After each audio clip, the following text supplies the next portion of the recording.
জয়া এহসান একের পর এক ছবি করেছেন, এদেশে এসে নাম সম্মান যশ, অথচ দেখেছেন কখনো এত বড় ঘটনা ঘটার পরও প্রত্যেক মুহূর্তে বাংলাদেশের থেকে চূড়ান্ত কদর্য মন্তব্য, বাংলাদেশের বিভিন্ন সাধারণ মানুষ থেকে শুরু করে আর বিভিন্ন উপদেষ্টা পর্যন্ত তারা প্রকাশ্যে বলছেন তাদের বন্ধু পাকিস্তান।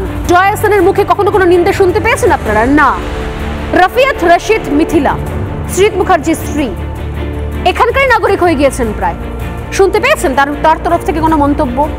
জিয়াউল ফারুক অপূর্ব কাজ করছেন আজকাল আমাদের বাংলা ছবিতে, কোনো রকম রিয়াকশন কখনো নয়। গাজী আব্দুল নূর, মানে জনপ্রিয় সিরিয়াল রানী রাসমণির অত্যন্ত ঘনিষ্ঠ জামাইয়ের ক্যারেক্টার করেছিলেন, তারপর থেকে জনপ্রিয় হয়ে গিয়েছেন। চঞ্চল চৌধুরী, নুসরাত ফারিয়া, শাকিব খান, ফিরদৌস, বিদ্যা সিনহা মিম, অপু বিশ্বাস, কোথায় এরা? চুপ করে ঘাপটি মেরে বসে রয়েছেন এখানে আমাদের দেশে। আমরা পাকিস্তান পাকিস্তান করে চিৎকার করছি, পাকিস্তানদের ফওয়াদ খান থেকে শুরু করে সবাইকে, আতিফ আসলামকে বয়কট করে দিলাম, অথচ এদেরকে আমরা বাড়িতে পুষছি, ঘরে পুষছি।